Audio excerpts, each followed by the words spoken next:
밤 9시 야근을 마치고 집에 도착한 나는 현관 앞에 놓인 택배 상자를 자연스럽게 집어들었습니다. 우리 집 택배는 대부분 내 것이었기에 아무 의심 없이 늘 하던 대로 테이프를 그었습니다. 쓱 상자를 열자마자 나는 눈을 의심했습니다. 흰색과 연분홍이 섞인 단단한 제품 상자. 그 위에 적혀있는 문구는 자동 무선 유축기였습니다. 나는 멍하니 상자를 들었다가 곧바로 수취인 이름을 확인했습니다. 김웅수님 아버지 이름이었습니다. 등줄기를 타고 차가운 기운이 쭉 내려갔습니다. 그때 현관 도어락이 삑 하고 울리며 아버지가 들어왔습니다. 그리고 내 손에 들린 유축기 박스를 보자 그의 얼굴은 순식간에 흑빛으로 변했습니다. 너 그걸 왜 뜯어? 누가 남의 물건 마음대로 열라고 했어?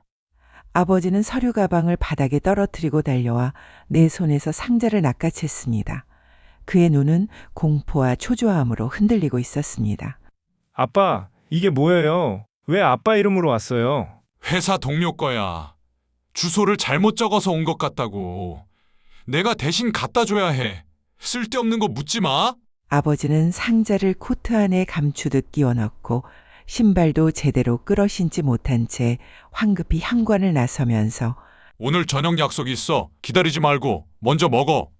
문이 닫히는 순간까지도 그의 어깨는 잔뜩 굳어 있었습니다. 잠시 뒤 어머니가 돌아왔습니다. 비닐봉지에 든 상추와 파, 단정한 코트, 평소와 똑같은 모습이었지만 낯선 불안감이 감돌았습니다. 엄마 아빠 또 외식한대. 어머니는 잠깐 멈칫했지만 곧 억지 미소를 지었습니다. 그래. 요즘 바쁘신가 보네.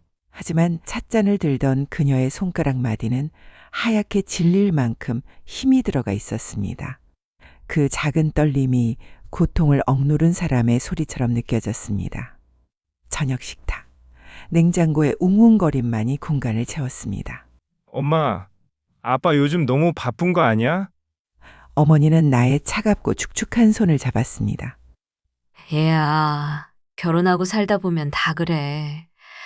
가장 노릇하는 게 얼마나 힘든데 우리가 그냥 모르는 척 넘어가야지. 그때 나는 왠지 모르게 어머니의 체념 뒤에 숨겨진 무언가 불길한 진실이 있을 것이라는 의심을 가지게 되었습니다. 다음 날 저녁 아버지가 퇴근해 오자마자 이상한 행동을 보였습니다. 모자를 눌러쓰고 휴대폰을 귀에 대는 척하며 말했습니다. 지금 나갈게. 주차장 가서 서류만 잠깐 갖다 주고 금방 올라갈게. 너무 어색한 연기였습니다. 현관문이 닫히자마자 나는 문틈으로 엘리베이터 패널을 확인했습니다. 8층, 머릿속이 갑자기 차가워졌습니다. 주차장에 간다던 사람이 왜 8층으로 올라갔지? 나는 순간적인 당황스러움과 함께 지독하게 불길한 의욕을 느꼈습니다. 나는 조용히 계단으로 달려가 8층과 9층 사이에 몸을 숨겼습니다. 10분쯤 지났을까 복도 끝에 아버지와 전담비서 황유진의 그림자가 나타났습니다. 오빠, 이제 얼마 더 기다려야 해요? 몇 년째예요? 우리 아기기까지 있는데. 나 이대로 이렇게 그냥 살지는 못해. 유진아, 조용히 해. 우리 서로 약속했잖아. 회사 상장만 끝나면 지분 정리도 할 수 있고 그때 가서 내가 해달라는 대로 다 해줄 수 있어. 조금만 더 기다려줘. 애서 사랑해. 저는 떨리는 손으로 모든 순간을 녹화하고 녹음했습니다. 하지만 승리감 대신 속에서 구역질이 올라왔습니다. 불륜이 오래된 비즈니스처럼 느껴지는 비참한 현실이었습니다. 다음 날 나는 동생 민호를 불러냈습니다. 증거를 들려주자 민호는 냉정하게 내 말을 잘랐습니다. 이게 말이 돼? 아빠가 어떻게 이래? 말도 안 돼. 형, 잠깐만. 근데 이거 터트리면 안 돼. 아빠 회사에서 잘려. 아빠 월급이랑 지분이 우리 집 유일한 경제적 기반인 거 몰라? 이거 무너지면 내 유학도 엄마 노후도 다 끝나. 우리가 아빠를 회사에 그냥 있게 해야 돼. 민호의 말은 잔인할 만큼 현실적이었습니다. 그래서 더 서러웠습니다. 나는 결국 어머니에게 모든 증거를 내밀었습니다. 엄마, 이제 이혼해요. 더 이상 이렇게 비참하게 살지 마요. 어머니는 화면을 오래 바라보다 천천히 숨을 내쉬었습니다. 사실은 나 다 알고 있었어. 근데 네? 어머니가 알고 계셨다고요? 근데 왜 여태까지 이렇게 조용했어요? 와, 아버지 너무했다. 어머니는 한숨을 내쉬며 화내는 아들을 바라보며 이혼 소송 걸면 안 돼. 바람 피운 게 문제가 아니야. 넌 모르지만 우리 결혼 초기 너 외삼촌이 큰 사고를 쳤을 때 네 아빠가 친할아버지 집을 담보로 대출을 받아 그 빚을 막아줬어. 그 빚 때문에 나는 시댁에 평생 빚을 지고 살아야 하는 처지야. 그 빚을 갚으려면 네 아빠는 월급이 끊기면 안 돼. 근데 직원과의 불륜으로 아빠가 회사에서 잘리면 너희 친할아버지네 집이 담보로 잃게 돼. 그러면 나는 평생 죄인으로 힘들게 살게 될 거야. 그 빚은 결국 나 때문에 생긴 건데. 어머니는 아버지가 섰던 연대보증과 지난날의 진실을 털어놓았습니다. 그 순간 나는 한 대 맞은 것처럼 멍하니 서 있었습니다. 유년 시절부터 우상처럼 믿고 존경했던 아버지에 대한 감정은 산산조각 났습니다. 그 존경심이 거대한 배신감으로 변해 심장을 짓눌렀습니다. 무엇보다 평생 시댁과 가족에게 빚을 짊어진 어머니를 어떤 말로 위로해야 할지 몰랐습니다. 어머니는 굳어진 얼굴로 텅 빈 허공을 바라보았습니다.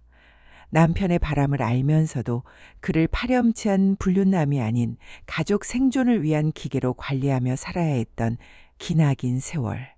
그 고통과 지옥은 그녀의 눈빛 속에 차갑게 응고되어 있었습니다. 아버지의 불륜을 심판하려던 나의 분노와 정의감은 당장 내일 우리 가족이 길거리에 나앉을 수 있다는 냉혹한 경제적 현실 앞에서 형체도 없이 녹아내렸습니다. 어머니의 그 처절한 체념은 바로 우리 가족을 지키기 위한 유일한 방패였습니다. 하지만 동시에 자신의 희생적 위치를 방패 삼아 뒤로는 뻔뻔하게 외도를 지속하고 있는 아버지의 괘씸한 이중생활에 대한 분노는 더욱 끌어올랐습니다. 며칠 후 토요일 오후 마트, 나는 우연히 유모차를 미는 황유진을 보았습니다. 유모차 옆에는 아버지의 성을 쓴 김오호 이름표가 또렷했습니다. 황유진은 이 동네에서 당당히 살아가는 엄마였습니다. 저기, 미안한데 저 위에 분유 좀 내려주실 수 있을까요? 좀 높아서. 감사합니다. 혹시 같은 아파트 사세요? 나는 황유진에게 분유를 건네면서 머릿속에서는 그녀의 아기, 아버지의 사랑과 약속, 어머니의 이혼과 빚이라는 단어들이 뒤섞여 올렸습니다. 나는 내 카트를 잡고 황급히 돌아서서 그 자리를 도망치듯 벗어났습니다. 곧바로 어머니에게 달려가 울분을 토했습니다. 엄마, 황유진이가 우리 아파트 마트에서 장 봐요. 이제 더 이상 모른 척 못해요. 어머니는 조용히 고개를 돌리며 알고 있었어. 어머니는 담담하게 그 이유를 설명했습니다. 황유진이 가까이 있어야 아버지의 동선과 사고를 감시할 수 있으며 이는 지분 정리가 끝날 때까지 버티기 위한 유일한 길이라는 잔인한 관리 전략이었습니다. 나는 더 이상 아무 말도 할 수 없었습니다. 휴, 어머니의 방법이 유일한 길이었군요. 나는 방을 나섰습니다. 거실 옆 옷걸이에는 아버지의 코트가 걸려 있었습니다. 나는 코트를 잠시 바라보았습니다. 나는 이제 완전히 침묵의 계약에 갇힌 완벽한 공범이 되었습니다. 그날 밤, 나는 책상 앞에 앉아 컴퓨터를 켰습니다. 아버지를 향한 분노는 여전했지만 그를 향해 소리쳐 싸울 수도 없었습니다. 아버지의 월급과 생존이 곧 우리 가족의 유일한 구원이었기 때문입니다. 당장이라도 이 역겨운 집을 뛰쳐나가 자유롭게 살고 싶었지만 평생을 빚과 자책 속에 살아온 어머니를 혼자 남겨둘 수 없었습니다. 이러한 모순적인 현실 속에서 앞으로 마트나 복도에서 그 역겨운 여자와 눈이 마주치는 순간들을 겪으며 살아가야 한다는 공포는 나를 질식시켰습니다. 내 눈에는 더 이상 뜨거운 분노 대신 차가운 계산만이 남았습니다.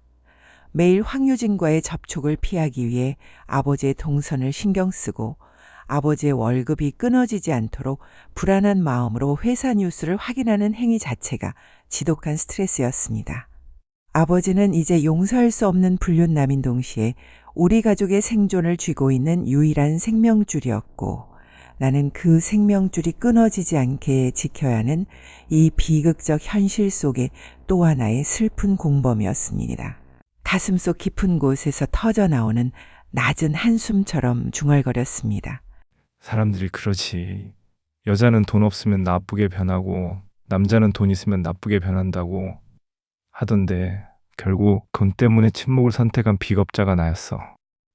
오늘 이야기는 여기까지입니다. 구독과 좋아요는 저희가 다음 현실을 버틸 힘이 됩니다. 감사합니다.